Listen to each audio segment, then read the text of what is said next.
The first shot rang out just as Olivia Daniels ducked behind the water trough, her heart pounding against her ribs like a wild Mustang. It wasn't how she'd planned to arrive in Copper Creek, but then again, nothing in her life had gone according to plan since she'd left Boston 3 months ago. "Stay down, miss!" A deep voice called out from somewhere to her left, as another bullet splintered the wooden beam above her head.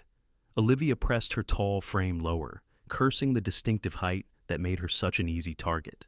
At 5 feet 11 inches, she'd always stood out in a crowd, especially in a dusty frontier town where most women barely reached her shoulder. The gunfire ceased momentarily, and she heard the sound of boots crunching on gravel, approaching her hiding spot. Instinctively, she reached for the small derringer tucked in her boot, a gift from her late father, who'd always insisted a woman traveling alone needed protection. "You can come out now, miss. He's gone." The voice was closer now, a rich baritone with a hint of Texas in it. Cautiously, Olivia peered over the edge of the trough. A man stood before her, tall and broad-shouldered, his face partially shadowed by a wide-brimmed hat. In one hand, he held a Colt revolver, still smoking slightly. "Who was shooting at me?" she demanded, struggling to her feet with as much dignity as her dust-covered traveling dress would allow. The stranger holstered his weapon and offered a calloused hand. "Name's Grant Lawson, miss. And that wasn't you they were aiming for, that was me. Sorry to have gotten you caught in the crossfire." Olivia ignored his outstretched hand and brushed the dust from her skirts. "Well, Mr. Lawson, that's hardly comforting.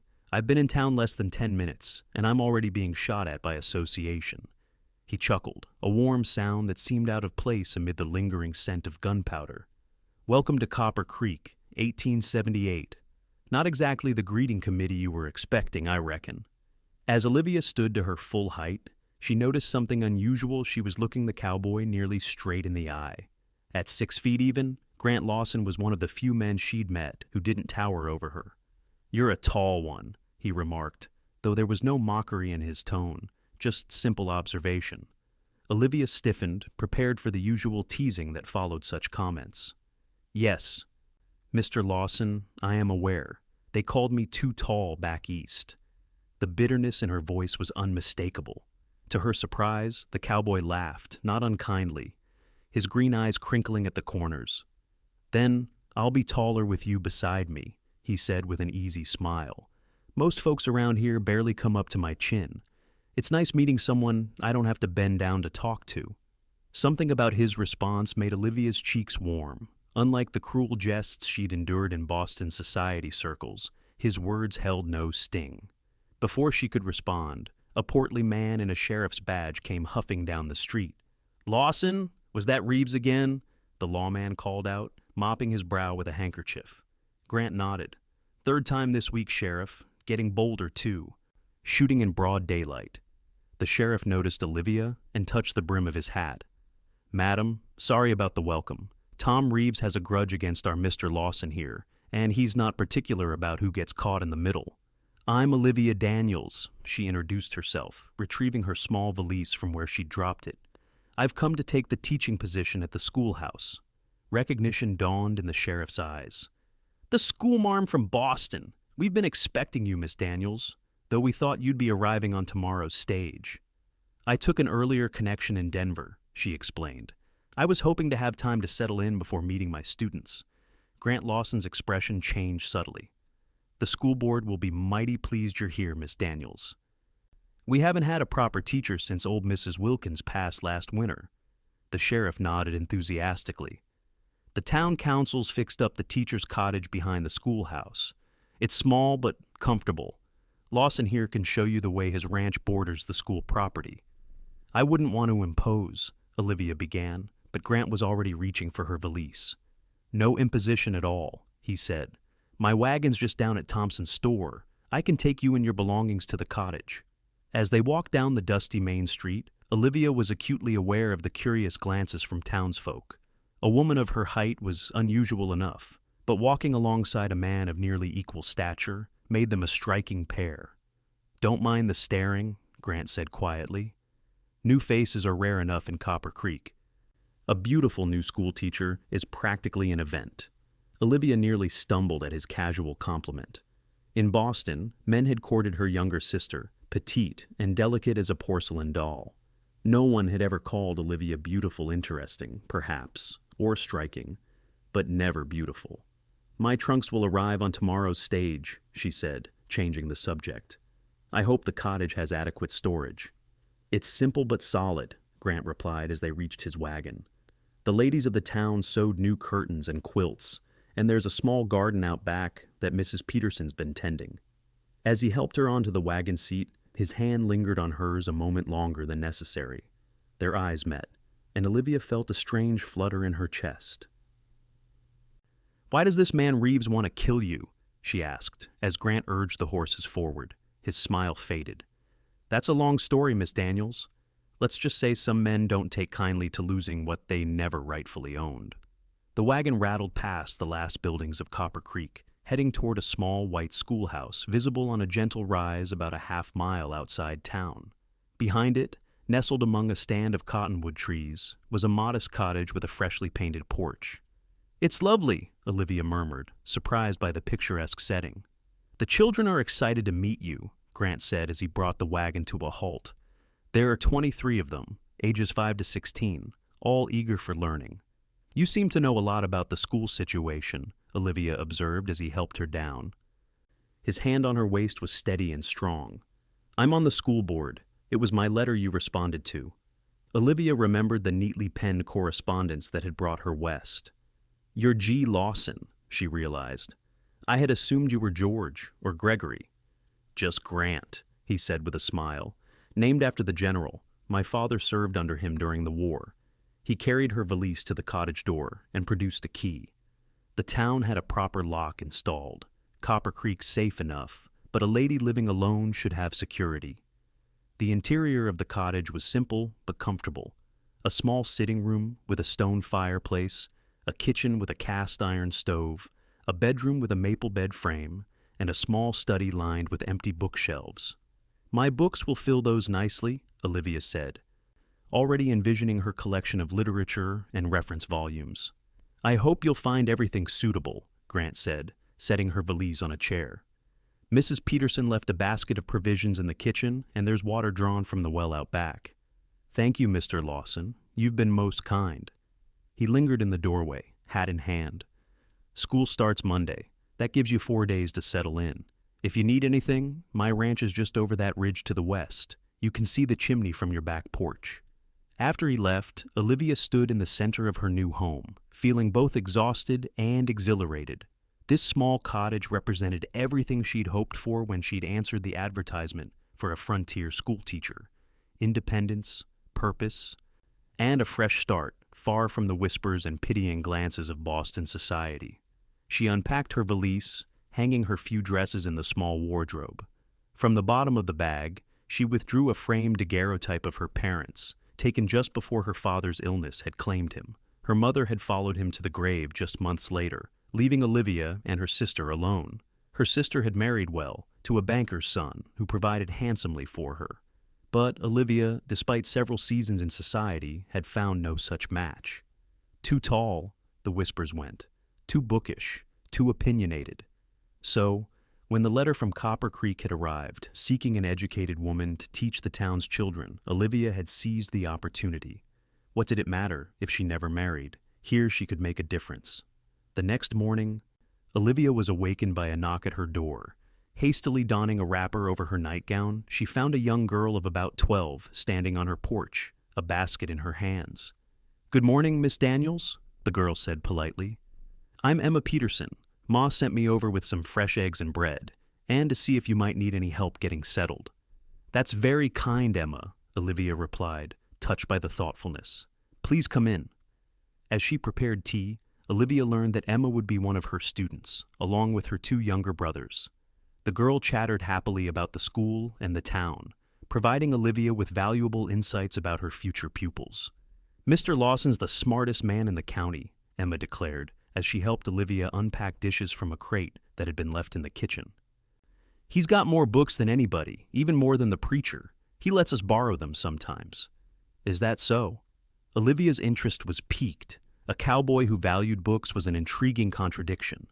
"He's not like other ranchers," Emma continued. "He reads poetry and speaks French. Ma says he was educated back east before his family came west. Throughout the day, more visitors arrived, women bringing food and welcome gifts, men offering to chop wood or make small repairs to the cottage. By evening, Olivia had met nearly half the town, their names and faces blending together in her tired mind. Just as she was preparing for bed, there was another knock. Opening the door, she found Grant Lawson standing on her porch, a leather-bound book in his hands. "I apologize for the late hour," he said, "but I thought you might enjoy this." He held out the book, a collection of Shakespeare's sonnets. "Reading always helps me settle into a new place." "How thoughtful," Olivia said, genuinely touched as she accepted the volume. "Please, come in for a moment."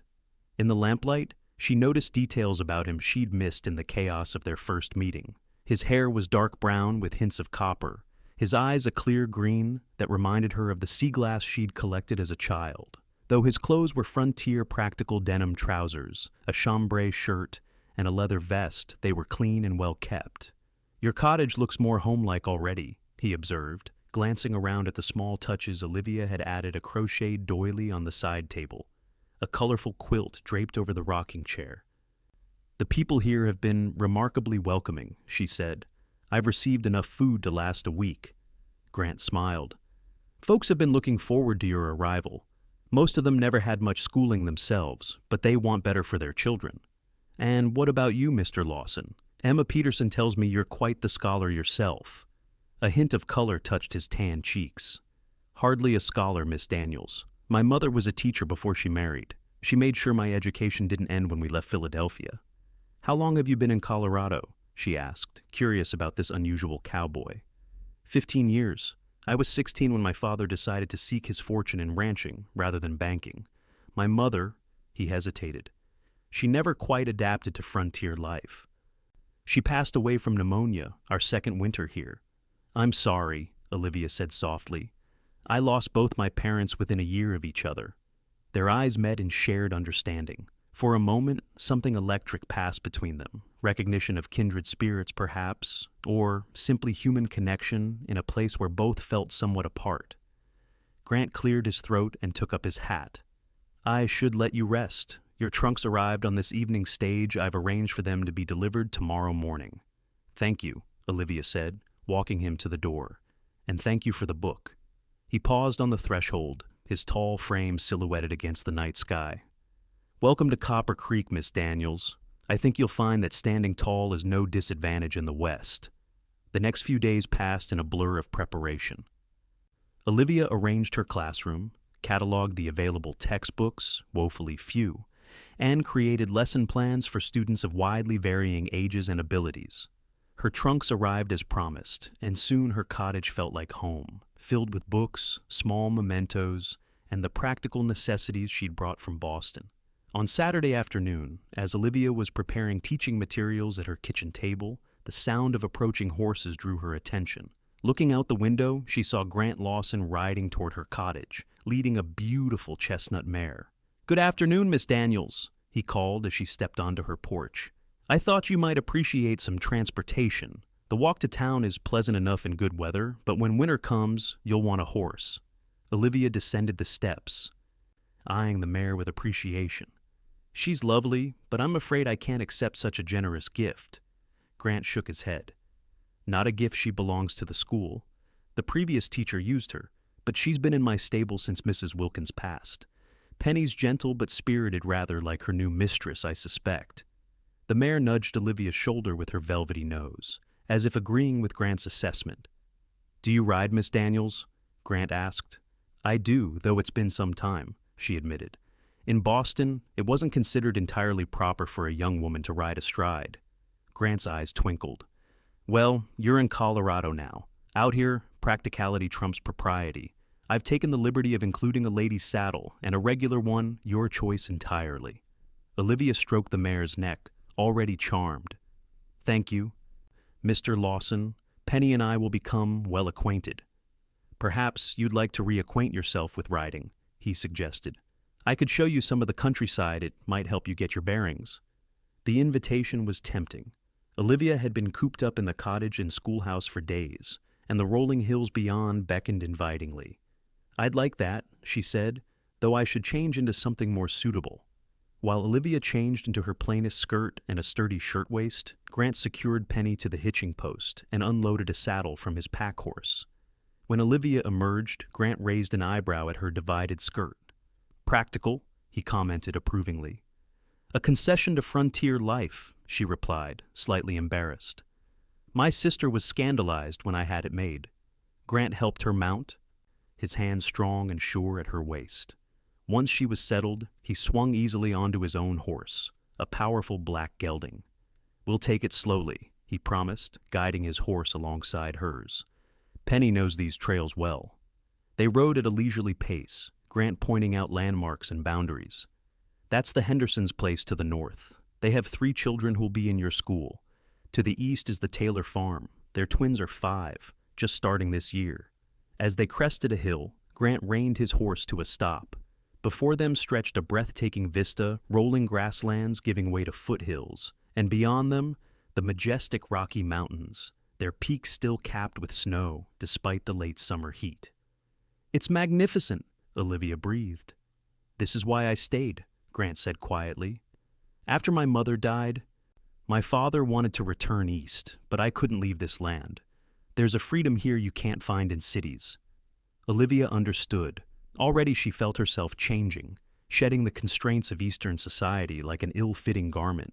They continued riding, eventually reaching a clear stream where they stopped to rest the horses. "May I ask you something, Miss Daniels?" Grant said as they sat on sun-warmed rocks by the water's edge. "Of course.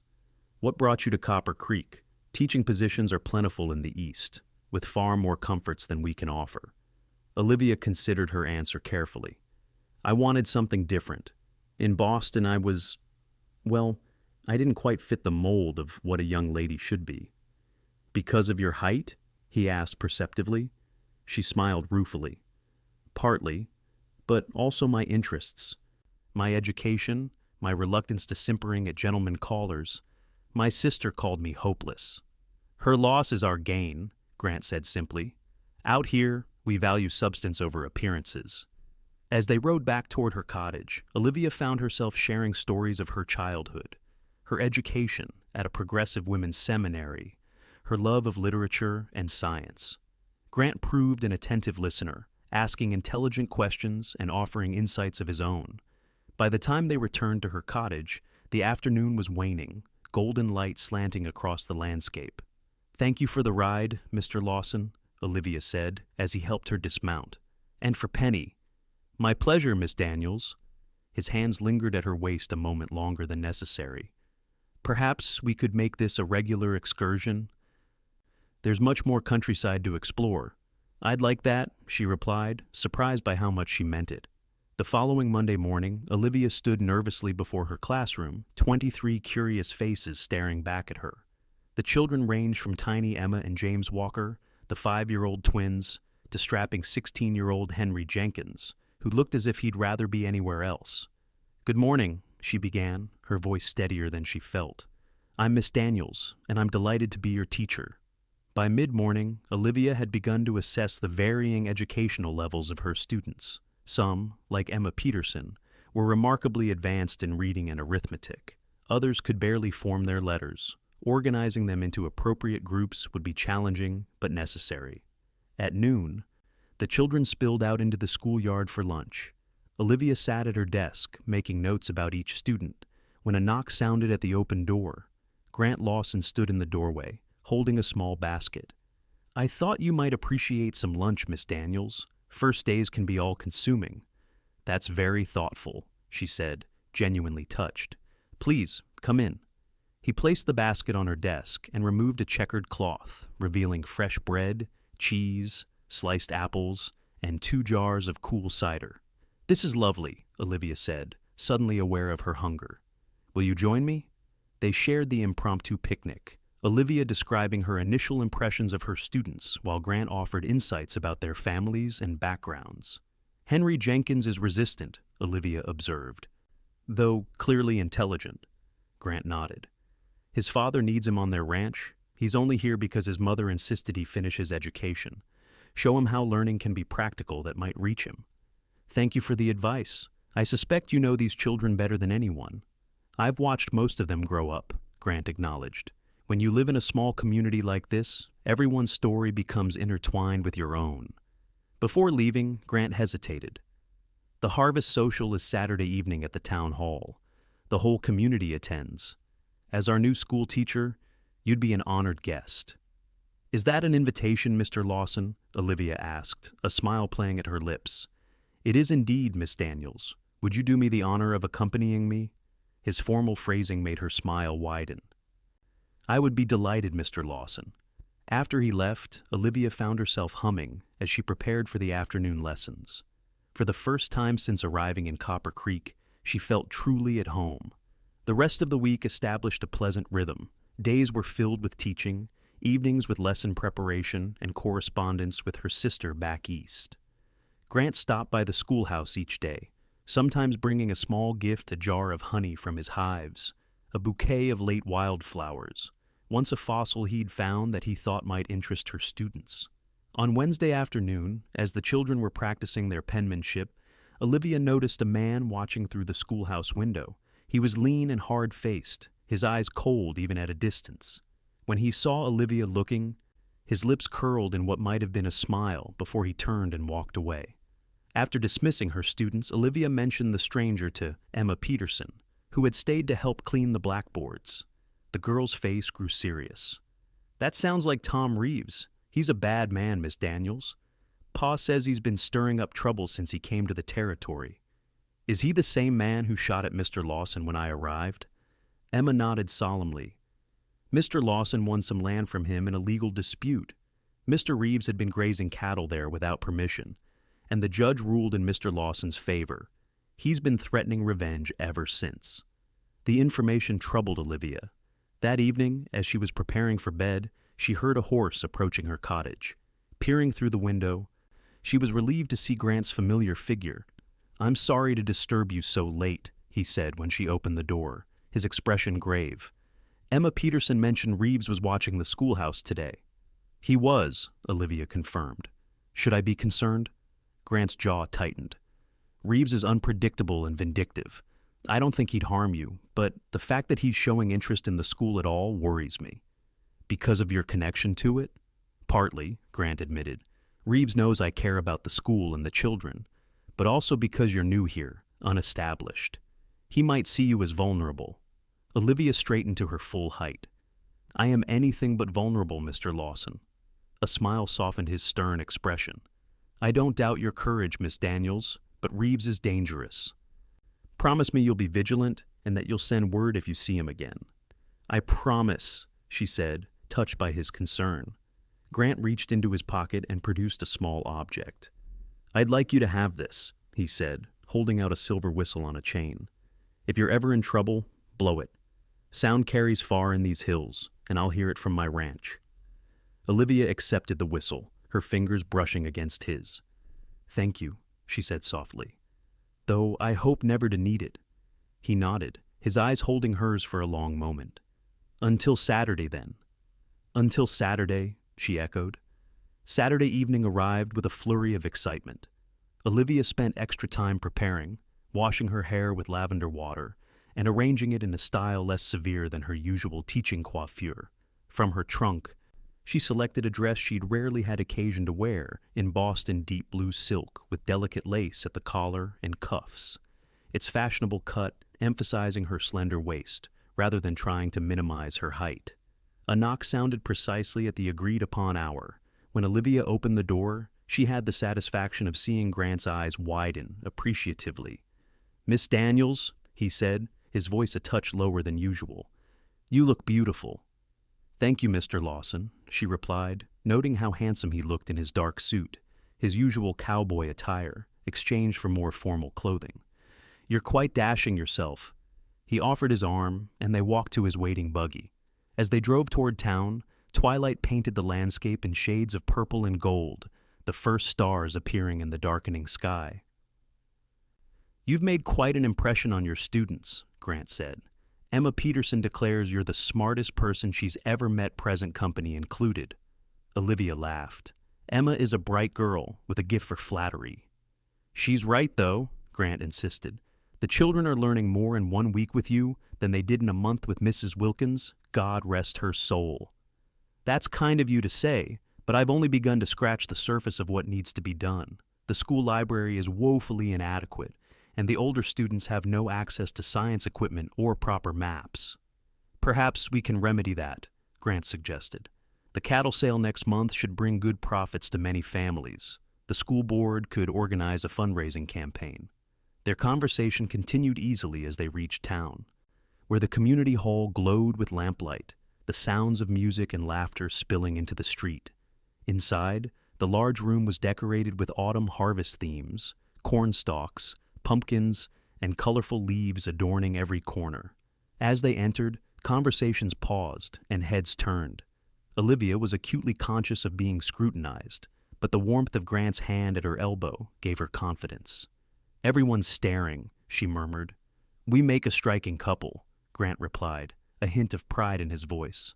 "The two tallest people in the county, both uncommonly attractive."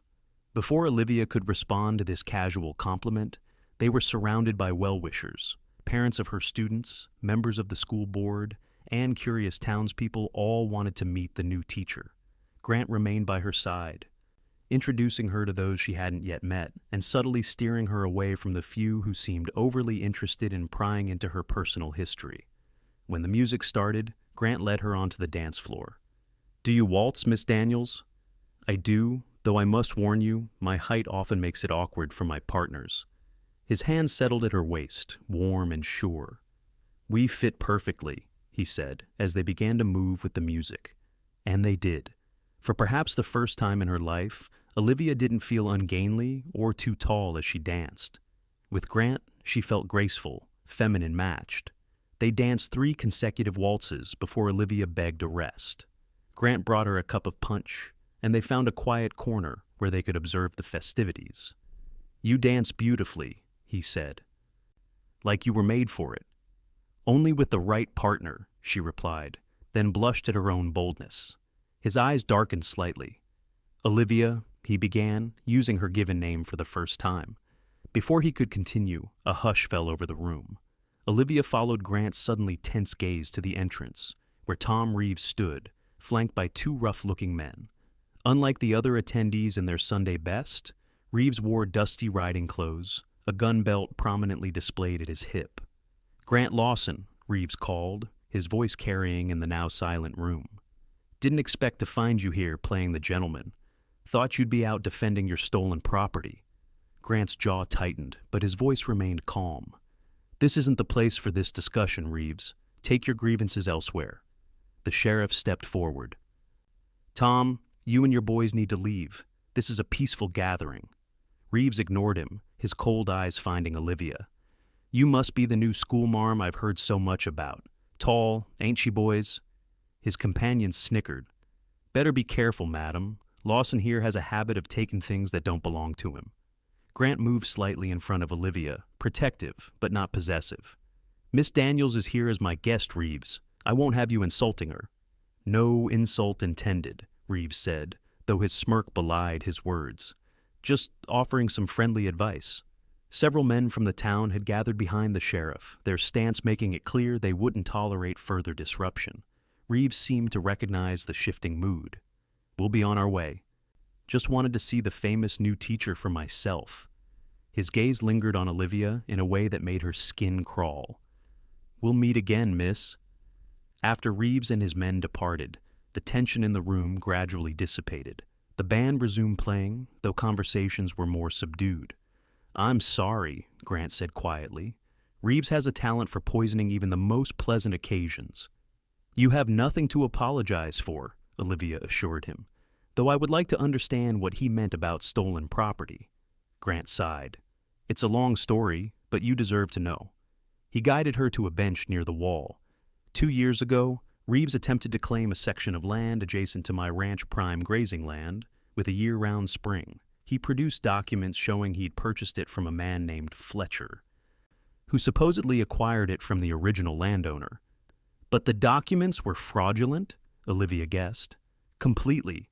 I was able to prove that Fletcher never owned the land. In fact, he didn't exist at all.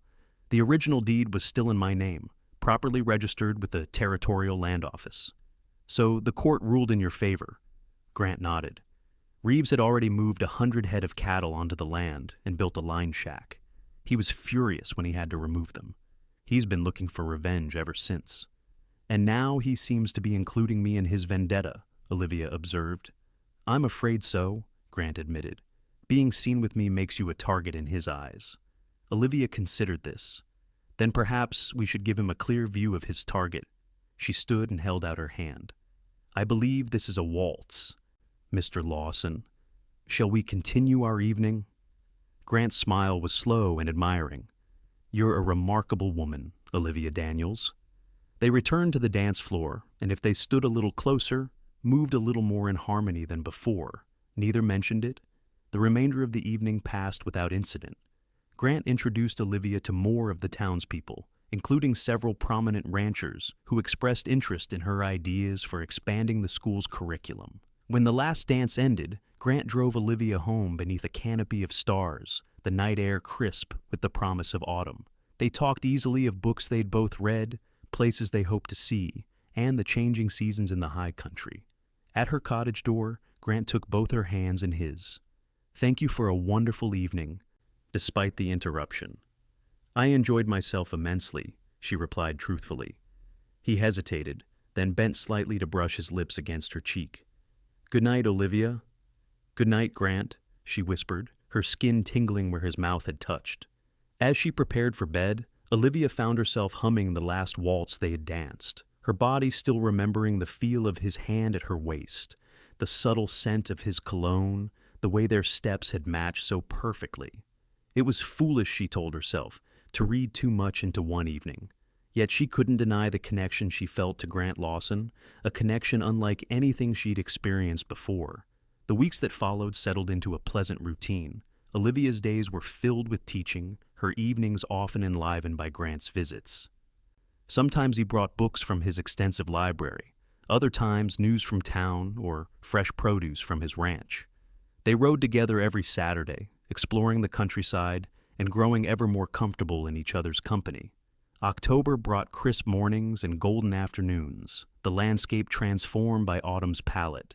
Olivia's students were progressing well, even reluctant Henry Jenkins showing interest in the practical applications of geometry to ranch management. On a bright Tuesday afternoon, as the children were engaged in a geography lesson, Olivia noticed movement outside the schoolhouse window. Tom Reeves sat on horseback about 50 yards away, watching the school with unsettling intensity. Olivia continued her lesson without pause, though she positioned herself to keep Reeves in her peripheral vision. After 15 minutes, he rode away, but the encounter left her uneasy. When school dismissed, Olivia was surprised to find Grant waiting outside, his expression concerned. One of the Peterson boys told me Reeves was watching the school, he explained. I wanted to make sure you were safe. I'm fine, she assured him.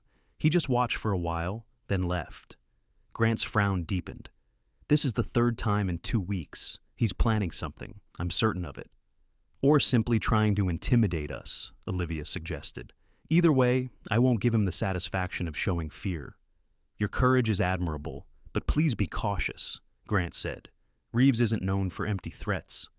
That evening, after Grant had gone, Olivia sat on her porch, watching the sunset paint the western sky in shades of crimson and gold. She'd come to love these quiet moments, the vast open spaces so different from Boston's crowded streets. As darkness fell, Olivia lit the lamps in her cottage and settled down with essays to grade. The October night grew cool, and she built a small fire in the hearth, its warm glow creating a cozy atmosphere. Around 9 o'clock, she heard a horse approaching. Assuming it was Grant returning for the book he'd forgotten earlier, she went to the door without hesitation. The man on her porch was not Grant. Evening, Miss Daniels, Tom Reeves said, his thin smile never reaching his eyes. Hope I'm not interrupting anything important. Olivia's hand tightened on the doorframe. Mr. Reeves, what brings you here at this hour? Just being neighborly, he replied, though his posture suggested anything but friendly intentions. Thought we should get better acquainted, seeing as how you're new to these parts. I appreciate the thought, but it's rather late for social calls, Olivia said firmly. Perhaps you could come to the school during regular hours if you have educational matters to discuss." Reeves chuckled, a dry sound without humor. "You're a feisty one, aren't you? I can see why Lawson's so taken with you." He stepped closer, forcing Olivia to either retreat into her home or stand her ground.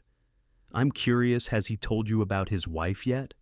The question hit Olivia like a physical blow. "I believe you're mistaken, Mr. Reeves. Mr. Lawson isn't married." "Not anymore," Reeves said with malicious satisfaction. "She left him 3 years ago, ran off with a cattle buyer from Denver." Quite the scandal at the time.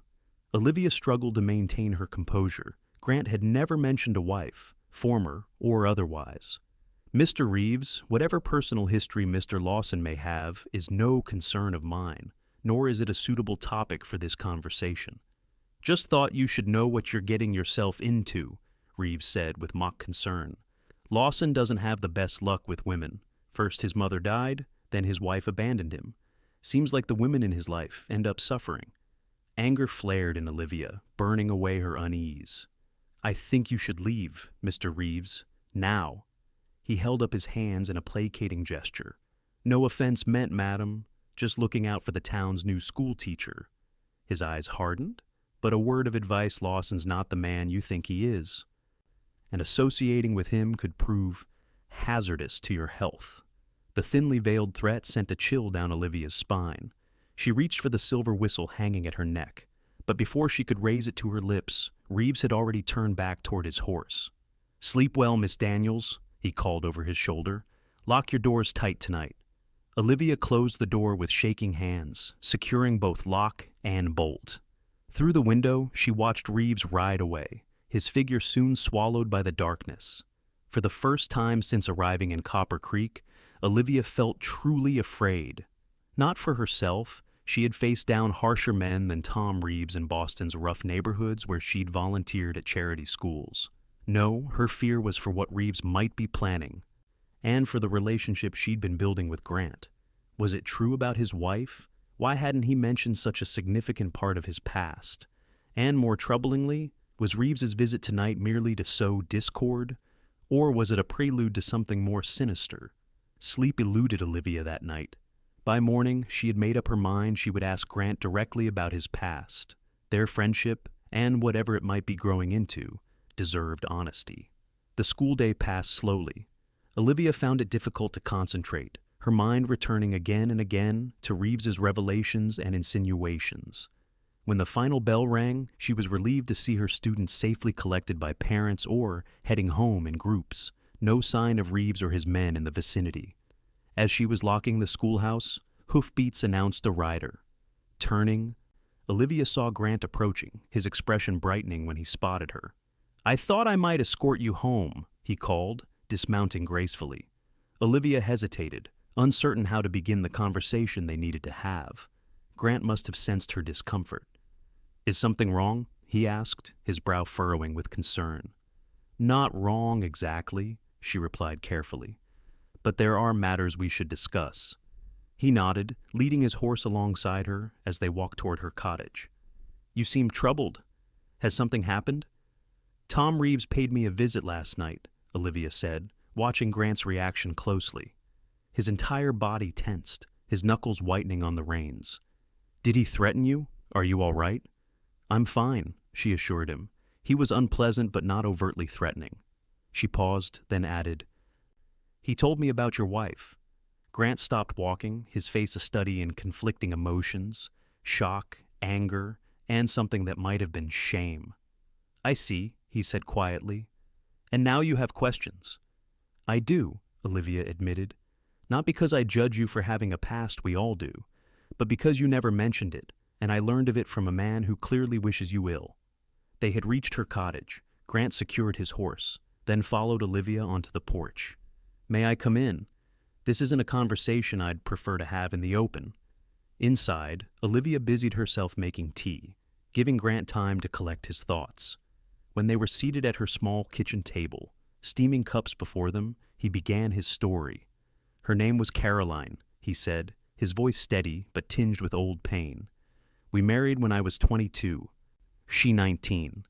The daughter of a neighboring rancher, beautiful and vivacious, everything my life seemed to be lacking after my mother's death.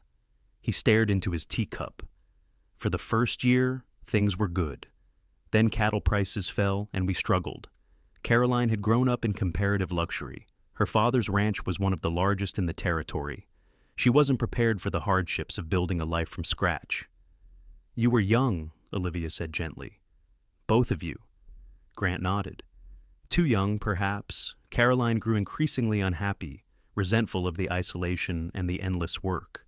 When a cattle buyer from Denver began making regular trips to the area, she saw her opportunity for escape. She left with him, Olivia supplied. "Yes, 3 years ago, this December." Grant's expression was complex, not angry, but sad and perhaps a little rueful. "I received divorce papers 6 months later. She's married to him now, living in Denver with all the city comforts she craved." "I'm sorry," Olivia said, meaning it.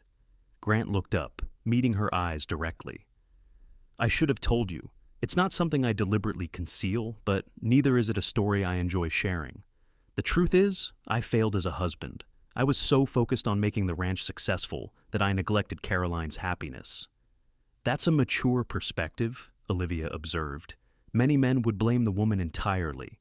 "I've had 3 years to reflect," he said with a slight smile, "and to realize that while the end of our marriage was painful, it was also necessary. We weren't suited to each other, though we couldn't see it when we were young and infatuated." Olivia considered his words, finding in them a thoughtfulness she respected. "Thank you for telling me the truth. I appreciate your honesty." "I should have told you sooner," Grant acknowledged, "but I feared it might change how you saw me. My failure with Caroline is not something I'm proud of." "We all have regrets," Olivia said softly. "Parts of our past we wish we'd handled differently." Grant's hand moved across the table, his fingers brushing hers. "Reeves told you this to create distance between us. He knows that He stopped abruptly. "That you what?" Olivia prompted, her heart suddenly beating faster. "That I care for you," Grant finished, his voice low and earnest. "More than I've cared for anyone in a very long time." The confession hung in the air between them, transforming the atmosphere in the small kitchen. Olivia found herself unable to look away from his intense gaze. "I care for you too," she admitted, her voice barely above a whisper. Grant's fingers entwined with hers. "Olivia, I need you to understand something. Reeves is dangerous, and he's targeted you because of your connection to me. If you want to step back from our friendship, I would understand." "Is that what you want?" she asked, holding her breath for his answer. "No," he said firmly.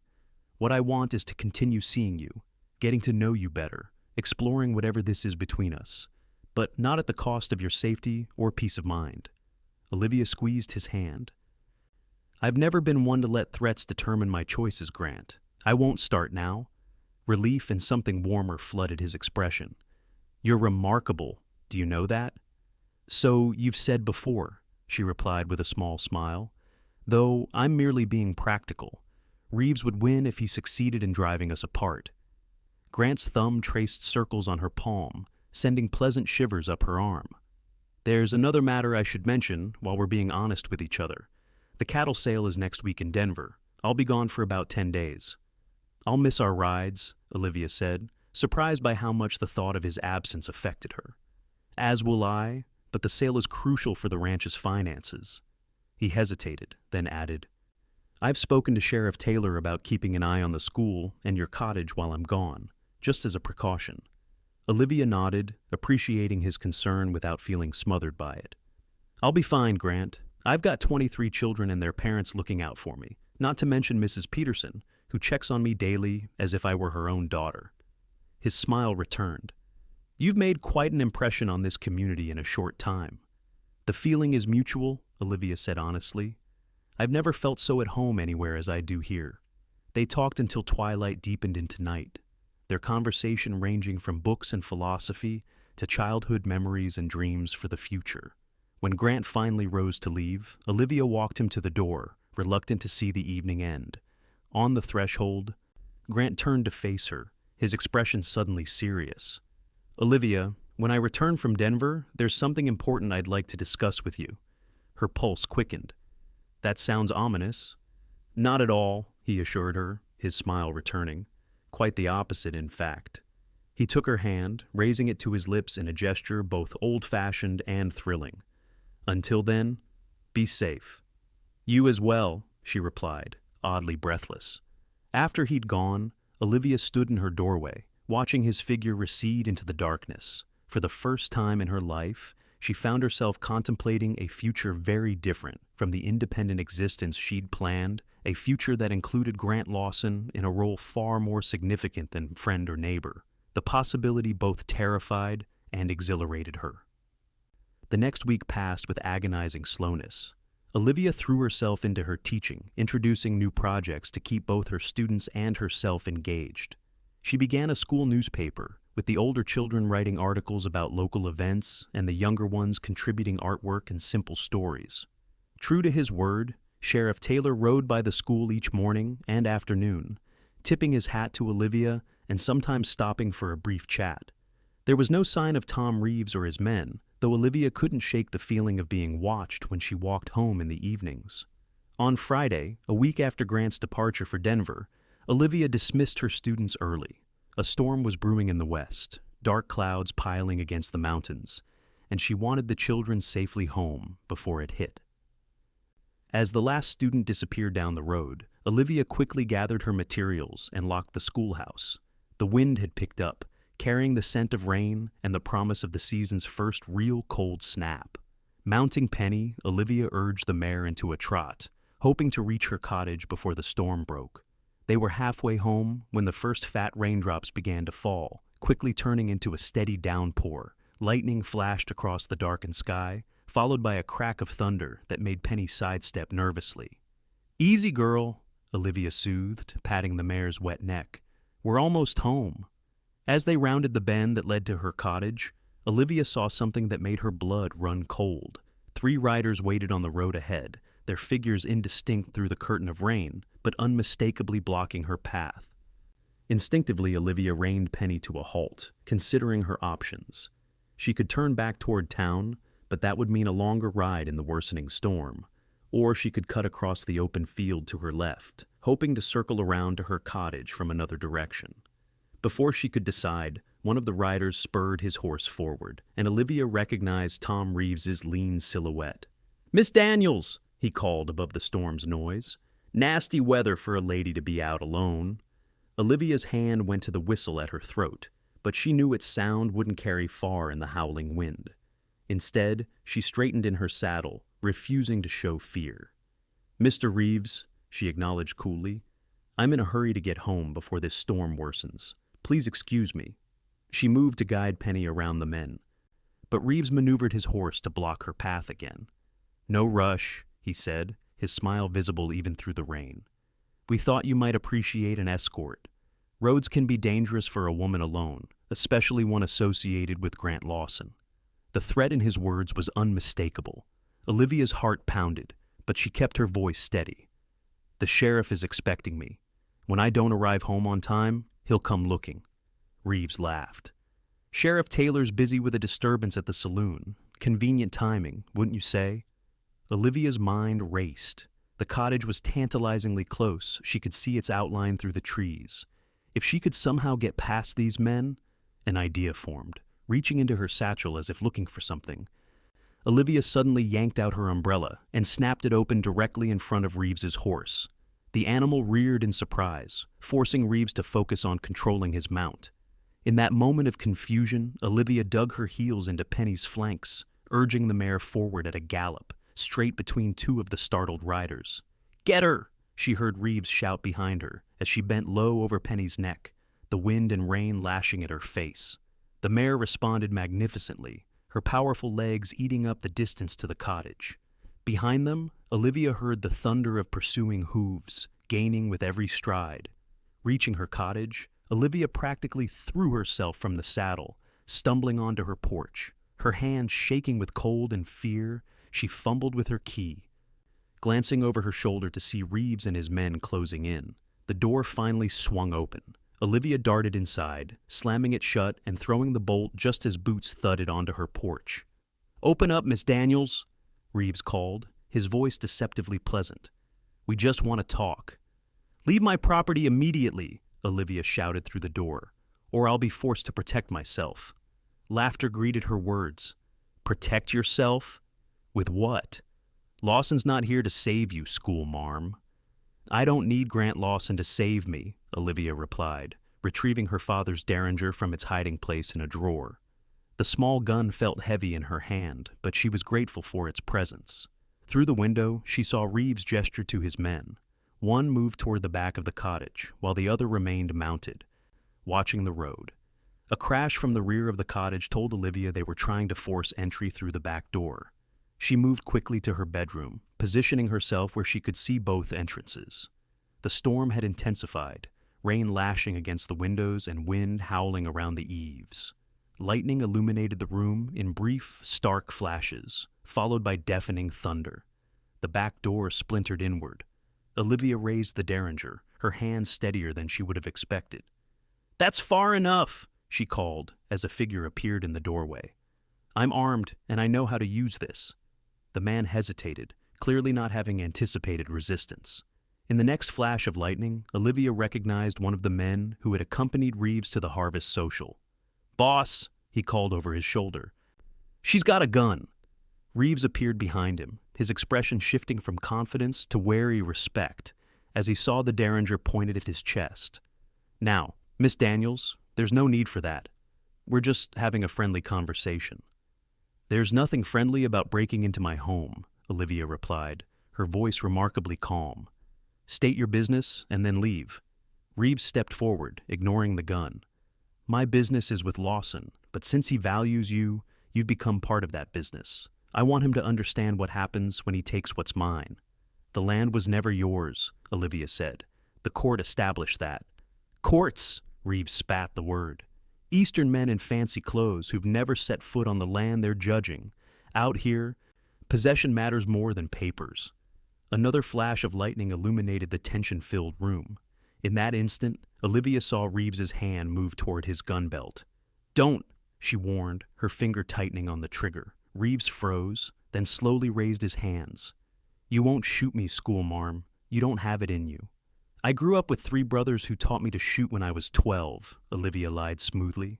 "And while I'd prefer not to demonstrate that skill in my own home, I will if necessary." For a long moment, they stood in a tense standoff, the only sounds the howling wind and the drumming of rain on the roof. Then, from outside, came the distant thunder of approaching horses, many horses. Reeves's head snapped toward the sound. "Jenkins," he called to the man watching the road. "Who's coming?" "Can't tell in this rain, boss," came the reply, "but it's at least 5 riders coming fast." Indecision flickered across Reeves's face. Then, with a curse, he backed toward the door. "This isn't over," he told Olivia, "not by a long shot."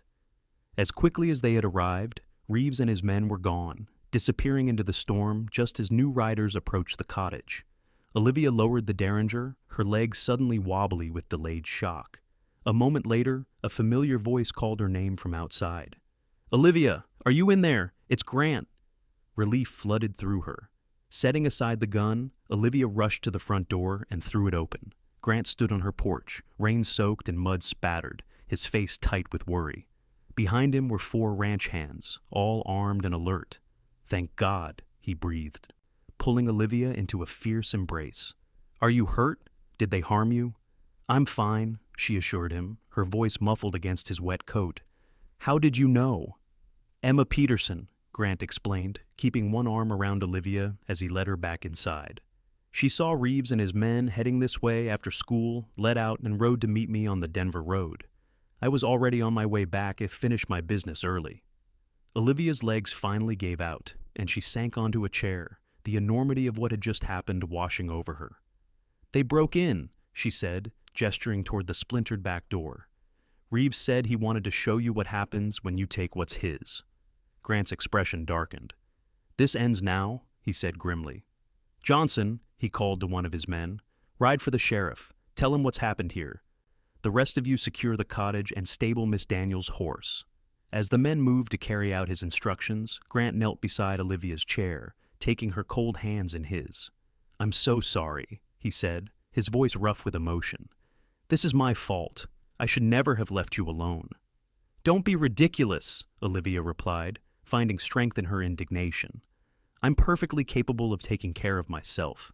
Besides, you couldn't have known Reeves would choose today to make his move. Grant's thumb traced the line of her jaw. You're shaking, he observed softly. It's the cold, she lied, but didn't pull away from his touch. His green eyes searched her face.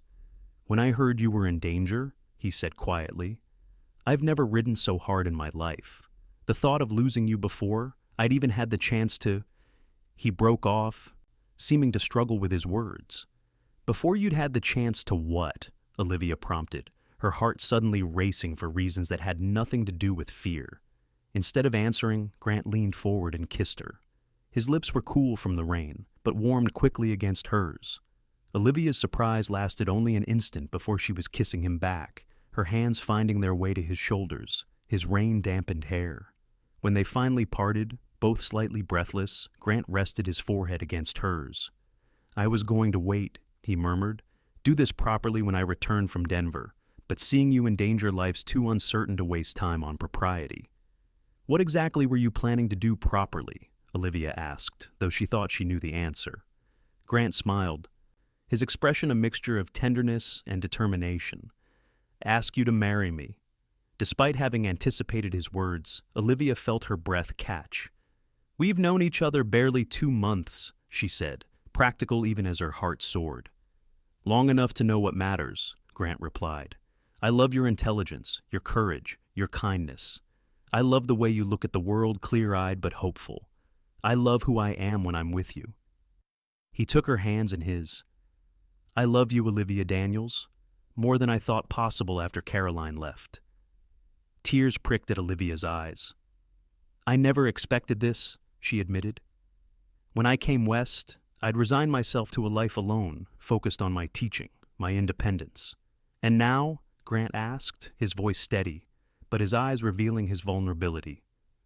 Now I find that independence isn't the same as happiness, Olivia said softly. These past weeks with you have shown me that. I love you too, Grant, more than I have words to express. His smile was like sunrise breaking through clouds. Is that a yes? It's a yes, Olivia confirmed, laughing through her tears. Though I'd appreciate a proper proposal when we're not both soaking wet and recovering from a home invasion. Grant laughed, the sound full of joy and relief. You'll get one, I promise. With all the traditional elements, perhaps minus kneeling in the mud. He pulled her into his arms again, and this time their kiss held all the promise of the future they would build together. The sheriff arrived an hour later, looking grim and determined. After taking Olivia's statement and examining the damaged door, he promised to organize a posse at first light. Reeves has gone too far this time, he declared, breaking into a lady's home, threatening her that's not just a personal grudge anymore, that's criminal behavior. Grant, who had not left Olivia's side since his arrival, nodded in agreement. He needs to be stopped, Sheriff, permanently. We'll handle this legally, the lawman cautioned. I know you want blood after what he did to Miss Daniels, but frontier justice isn't the answer.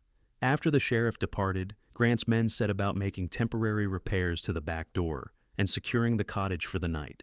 Grant himself built up the fire and helped Olivia prepare a simple meal, moving around her small kitchen with surprising domesticity. You cook? She asked, watching him competently slice potatoes for a skillet hash. Bachelor ranchers either learn to cook or starve, he replied with a grin, though I'll admit my repertoire is limited. As they ate by firelight, the storm gradually subsided, rain giving way to a gentle patter against the roof. Grant's men had taken up positions around the cottage, 2 on the porch, 2 in the stable with the horses. You don't need to stay, Olivia said, though she was grateful for his presence. I'm sure you're exhausted from your journey. Grant shook his head. I'm not leaving you tonight. Reeves is unpredictable and angry. Besides, he added with a gentle smile, I've been away from you for a week. I'm in no hurry to leave. Later, as Olivia prepared for bed, Grant made himself comfortable in the rocking chair by the fire, a rifle across his knees. Get some rest, he urged. I'll keep watch.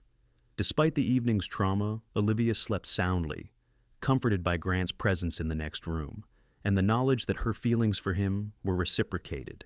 She woke at dawn to find him still in the chair, his eyes alert despite the night's vigil. Any sign of trouble? She asked, wrapping a shawl around her shoulders against the morning chill. None, Grant reported. My men rotated watches through the night. All quiet. As Olivia prepared breakfast, Grant stepped outside to confer with his ranch hands. When he returned, his expression was troubled. The sheriff's posse found Reeves's camp abandoned, he reported. They'd cleared out during the night, probably heading for the territorial border. So he's gone? Olivia asked, relief evident in her voice. For now, Grant said cautiously. But men like Reeves don't give up easily. He'll be back eventually. And we'll be ready, Olivia said with more confidence than she felt. Grant's expression softened as he looked at her. We certainly will. Together. After breakfast, Grant reluctantly prepared to leave. I need to check on the ranch after being away, he explained. And you have lesson plans to prepare for Monday, I imagine. I do, Olivia confirmed. Life continues, despite Tom Reeves's best efforts to disrupt it. Grant smiled at her practical attitude. I'll return this evening, if that's acceptable. Very acceptable, Olivia assured him. Before mounting his horse, Grant pulled Olivia into his arms for a lingering kiss. I meant what I said last night, he murmured against her hair. I love you, Olivia Daniels. And I love you, she replied, still marveling at how natural the words felt. The weekend passed peacefully. True to his word, Grant returned Saturday evening with a proper dinner: roast beef, potatoes, and a bottle of wine he'd been saving for a special occasion. After dinner, they sat before the fire, Grant's arm around Olivia's shoulders as they discussed their future together. The ranch house needs work, Grant admitted. It's been a bachelor's dwelling for too long, but there's room for a proper library and the view from the front porch is spectacular at sunset. It sounds wonderful, Olivia said, leaning into his embrace, though I'll need to fulfill my teaching contract for the year. Of course, Grant agreed immediately. I wouldn't ask you to abandon your students midterm. Besides, a long engagement gives us time to prepare properly. Olivia smiled at his consideration. This was so different from what she'd observed in Boston, where women were expected to sacrifice their own interests and ambitions at the altar of matrimony. What about children? Grant asked hesitantly. Is that something you want? Yes, Olivia answered without hesitation. Though I'd like to continue teaching, at least until our family grows too demanding. The school board would be fools to lose you, Grant said. Perhaps we could arrange for an assistant teacher, someone who could take over when necessary, but allow you to remain involved. His willingness to find solutions rather than present ultimatums only confirmed Olivia's certainty that she had found a true partner. Sunday morning dawned clear and cold, the storm having washed the landscape clean. Grant arrived early to escort Olivia to church, where their entrance together caused a ripple of interested murmurs among the congregation. After the service, Mrs. Peterson approached them, her expression knowing. I see my Emma's midnight ride brought more than just rescue, she observed, her eyes twinkling as she glanced at their clasped hands. Your daughter's bravery may have saved Miss Daniels' life, Grant said seriously. We're deeply grateful. And yes, Olivia added with a smile, it did precipitate certain declarations that might otherwise have waited. News of their engagement spread quickly through the small community. By the time they left the church, they had received dozens of congratulations and well wishes. Small towns, Grant murmured as they walked toward his buggy. No secrets. I don't mind, Olivia replied. It's nice to be part of a community that cares. The following week settled into a new rhythm. Olivia continued teaching, her days filled with lessons, and her evenings often spent with Grant, planning their future together. They set a wedding date for the following June, after the school term ended, giving them time to prepare both the ranch house and the celebration. November brought colder weather and the first snowfall, transforming the landscape into a winter wonderland. The children were especially excited, their energy infectious as they built snow forts during recess and drew frost patterns on the schoolhouse windows. There had been no sign of Tom Reeves since the night of the storm. According to the sheriff, he and his men had crossed into Wyoming territory, where they were reportedly causing trouble for ranchers near Cheyenne. The news brought relief, but not complete ease. Grant still insisted on escorting Olivia home each day, and she had not yet returned to riding alone on the weekends. As Thanksgiving approached, the school prepared for its annual celebration. The children rehearsed poems and songs, created decorations from colored paper and pine cones, and helped clean the schoolhouse for the community gathering that would be held there. On the day before the celebration, as Olivia was hanging the last of the decorations, she heard a commotion outside. Looking through the window, she saw several riders approaching the schoolhouse at a gallop, Grant in the lead, his expression urgent. Heart pounding, Olivia hurried outside. "What's happened?" she called as Grant dismounted. "Reeves," he said grimly. "He's back. Sheriff Taylor spotted him and 2 of his men on the North Road this morning." Cold fear gripped Olivia's heart. "The children." "That's why I'm here," Grant interrupted. "We need to get them home safely. I've brought men to escort each family." Olivia nodded, moving swiftly back into the schoolhouse. "Children," she announced calmly, though her pulse raced. "We're dismissing early today. Mr. Lawson has arranged for you to be escorted home." Despite her efforts to maintain a sense of normalcy, the children sensed something was wrong. They gathered their belongings quickly, their usual chatter subdued. As the last child departed with one of Grant's ranch hands, Olivia turned to find Grant watching her with a mixture of admiration and concern. "You handled that perfectly," he said. "No panic, no alarm." "Years of teaching," Olivia replied with a strained smile. Children respond to the adult's tone more than their words. Grant took her hands in his. "I want you to come to the ranch," he said, his voice leaving no room for argument. "It's more defensible than your cottage, and I have men there who can keep watch."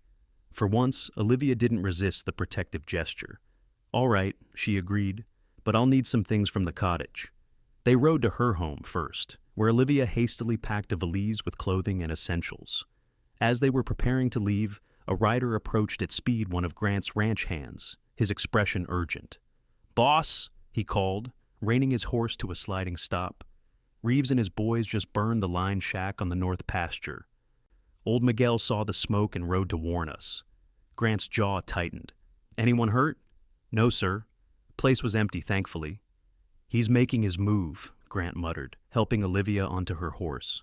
"Johnson, ride to town and tell the sheriff what's happened. Then gather any men he can spare and bring them to the ranch." The ride to Grant's ranch was tense, both of them scanning the landscape for any sign of Reeves or his men. They reached the property without incident, the sprawling ranch house coming into view as they crested a hill.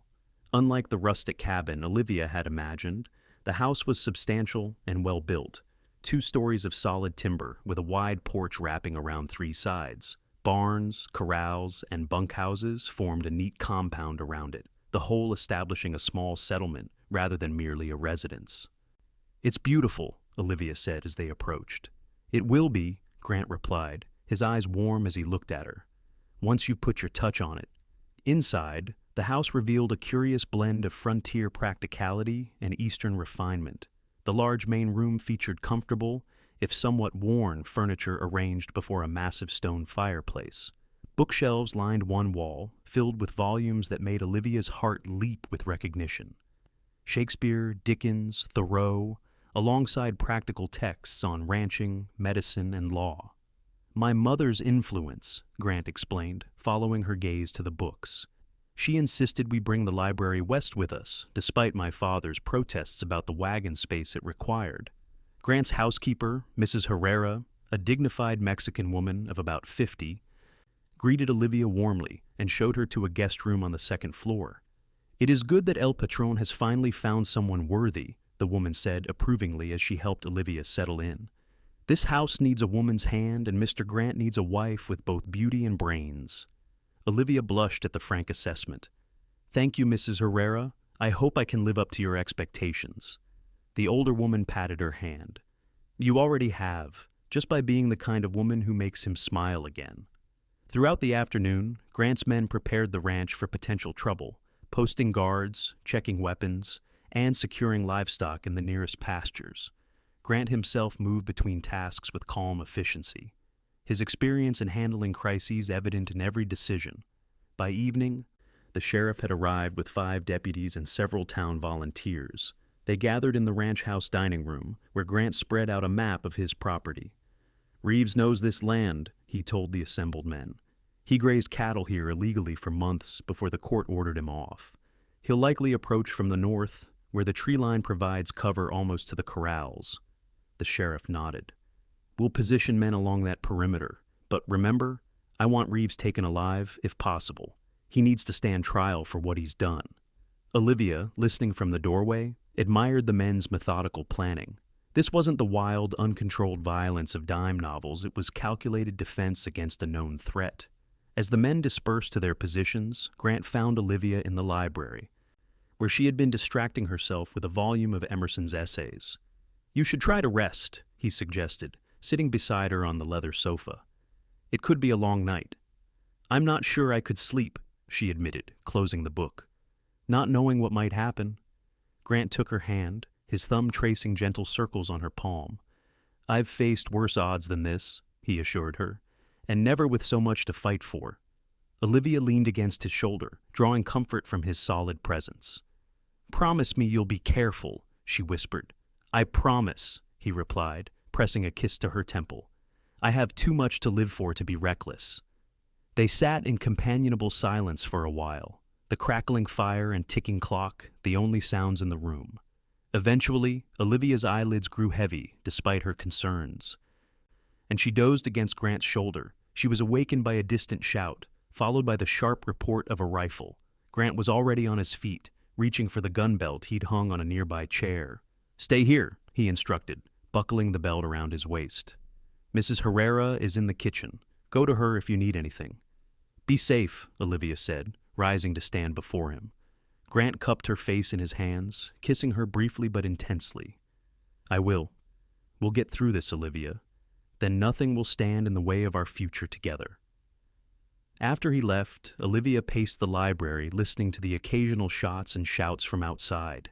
The waiting was torture, not knowing what was happening, who might be hurt, whether Grant was safe. Unable to remain idle, she made her way to the kitchen where Mrs. Herrera was calmly preparing coffee and sandwiches. The men will be hungry when this is over, the housekeeper explained, slicing bread with precise movements, especially if they must chase these banditos through the night. Olivia admired the woman's practical approach to crisis. How can I help? She asked. For the next hour they worked together, preparing food and boiling water for possible injuries. The sound of gunfire had subsided, replaced by an eerie silence that was somehow more unnerving.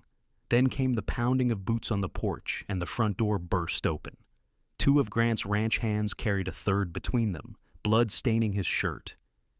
Kitchen table, Mrs. Herrera directed immediately, clearing space with efficient movements. Olivia grabbed clean cloths and the basin of hot water they'd prepared. What happened? She asked, as the men laid their injured companion on the table. Ambush at the north fence line, one explained grimly. Peterson here took a bullet in the shoulder. As Mrs. Herrera cut away the wounded man's shirt, Olivia asked the question foremost in her mind. Grant, is he safe? Last we saw, madam, he and the sheriff were leading a group around to flank Reeves's position. Olivia nodded, focusing on helping Mrs. Herrera clean and bandage the wound. Fortunately, the bullet had passed clean through Peterson's shoulder, missing bone and major vessels.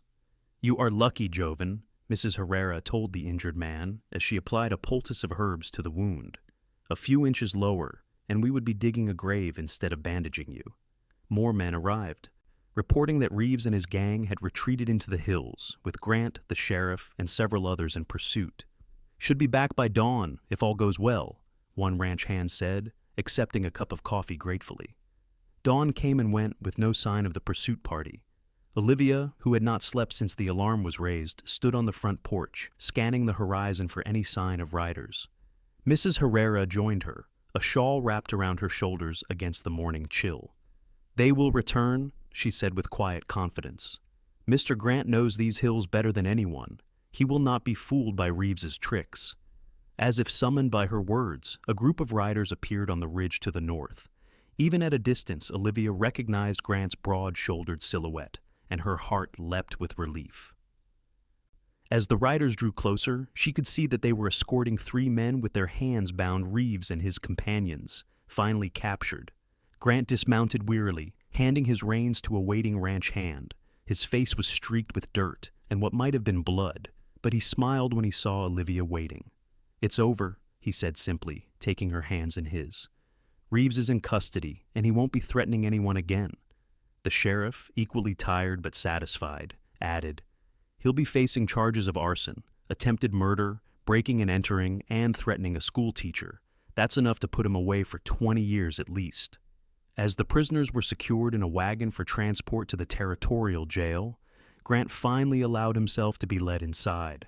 Mrs. Herrera clucked over a gash on his forearm, insisting on cleaning and bandaging it despite his protests that it was just a scratch. "You have lost enough blood, senor," the housekeeper scolded. "Miss Daniels does not want a corpse for a husband." Later, after Grant had bathed and changed into clean clothes, he found Olivia in the library again, staring out the window at the peaceful landscape. "Penny for your thoughts," he said, coming to stand beside her. "I was just thinking how quickly life can change," she replied, leaning into him as his arm encircled her waist. 3 months ago, I was a spinster schoolteacher in Boston, resigned to a solitary life. Now I'm in Colorado, engaged to a rancher, and have just survived what amounts to a small war." Grant chuckled, the sound rumbling pleasantly against her side. "When you put it that way, it does sound rather dramatic." "Do you think it will always be this exciting?" Olivia asked, only half joking. "God, I hope not," Grant replied fervently. "I'm looking forward to some very boring decades with you, Miss Daniels. Peaceful mornings, quiet evenings by the fire, perhaps a few children to keep things interesting during the day."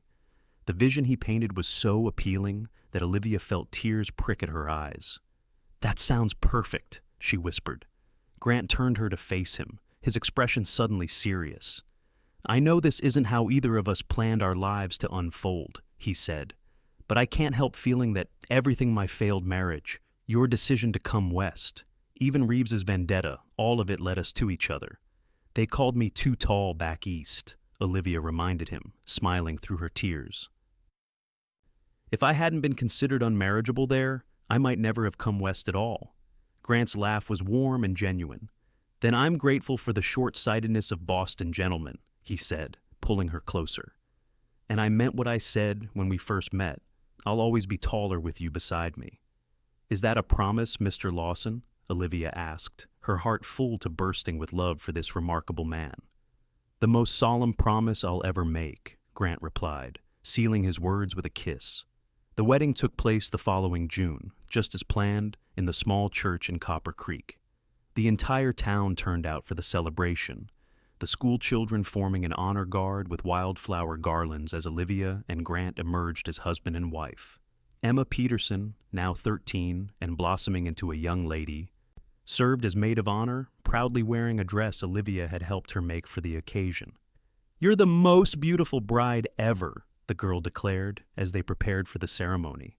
"And the tallest," Olivia laughed, no longer sensitive about her height. "Being tall has its advantages," she said, thinking of how perfectly she fit against Grant's side, how their eyes met on the same level when they danced. The ranch house had been transformed in the months leading up to the wedding. Grant had added a larger library, a modern kitchen, and a spacious bedroom suite. Olivia had brought her books and personal treasures, along with new furnishings that blended their tastes' Eastern refinement with Western practicality. Most importantly, they had created a home together, a place where neither of them had to diminish themselves to fit someone else's expectations. That evening, as they stood on the porch watching the sunset paint the mountains in shades of gold and crimson, Grant wrapped his arms around his new wife. "Happy?" he asked softly. "Completely," Olivia replied, leaning back against his chest. "Though I'll miss teaching full-time." The school board had been reluctant to lose her, eventually agreeing to a compromise. Olivia would continue as head teacher, with a young woman from Denver assisting her and taking over when necessary. "You'll be the best teacher those children ever had," Grant assured her, "even if it's only part-time, and you'll be the best mother our children could hope for." Olivia turned in his arms, her expression both shy and determined. "About that," she said, "I think we may need to prepare the nursery sooner than we planned." Grant's eyes widened as her meaning registered. "Are you certain?" he asked, his voice hushed with wonder. Olivia nodded, her smile radiant. "Dr. Wilson confirmed it yesterday. We should expect our first child around Christmas." With a joyous laugh, Grant lifted her off her feet, spinning them both in a circle of pure happiness. When he set her down again, his eyes shone with unshed tears. "I love you, Olivia Lawson," he said, his voice rough with emotion, "more than I ever thought possible." "And I love you," she replied, standing tall and proud beside the man who had never asked her to be anything less than her full self. Yesterday, today, and all our tomorrows. As the first stars appeared in the twilight sky, they sealed their promise with a kiss, two people who had found in each other not just love, but the perfect height from which to view the beautiful life they would build together. 10 years later, Olivia stood on that same porch, watching Grant teaching their eldest son to ride his new pony in the ranch yard. At 9, Grant Jr. called GJ. By everyone was already tall for his age, with his father's green eyes and his mother's serious disposition. Behind her in the house, 7-year-old twins, Elizabeth and Eleanor, were helping Mrs. Herrera bake cookies, their laughter drifting through the open windows. The girls had inherited their mother's height and their father's easy charm, a combination that Olivia suspected would be both blessing and challenge as they grew older. In the cradle beside her rocking chair, 3-month-old Michael slept peacefully, his tiny fists curled against his cheeks. Their surprise late addition had completed the family in ways Olivia hadn't known were missing. The ranch had prospered over the decades since their marriage. Grant's innovative breeding programs had produced cattle better suited to the harsh Colorado winters, and his fair treatment of workers had ensured loyalty during difficult times. Olivia had continued teaching part-time until the twins were born, after which she'd reluctantly stepped back to focus on her growing family. Still, her influence on the school remained strong. She had established a proper library, updated the curriculum, and mentored several young teachers who continued her work. Tom Reeves had served 8 years in the territorial prison before being released the previous spring. Rather than returning to Colorado, he had reportedly headed for California, his thirst for revenge apparently quenched by his time behind bars. As Grant and GJ completed their riding lesson, they dismounted and walked toward the house, the boy chattering excitedly about his progress. "Did you see me, Mama?" GJ called as they approached the porch. "I cantered all by myself." "I saw," Olivia confirmed, her heart swelling with pride. "You're becoming an excellent horseman." Grant ruffled his son's hair. "A few more lessons and you'll be ready to help with the spring roundup." The boy's face lit up at this promise of grown-up responsibility. "Really? Can I?" "We'll see," Grant hedged, exchanging an amused glance with Olivia. "Now, go wash up for dinner. Tell your sisters it's almost time to eat." As GJ darted into the house, Grant climbed the porch steps and bent to press a kiss to his sleeping son's forehead, before straightening to kiss his wife. "You look beautiful," he murmured against her lips. Olivia smiled, appreciating the compliment even after 10 years of marriage. "You need your eyes checked, Cowboy. I'm a 40-year-old mother of 4 with gray in my hair. All I see is the woman I fall in love with more deeply every day," Grant replied, his sincerity evident in his green eyes, now crinkled at the corners from years of Colorado sun. Olivia reached up to trace the lines of his face, marveling at how the decade had only enhanced his appeal. "Remember what you said when we first met?" she asked. "When I told you they called me too tall?"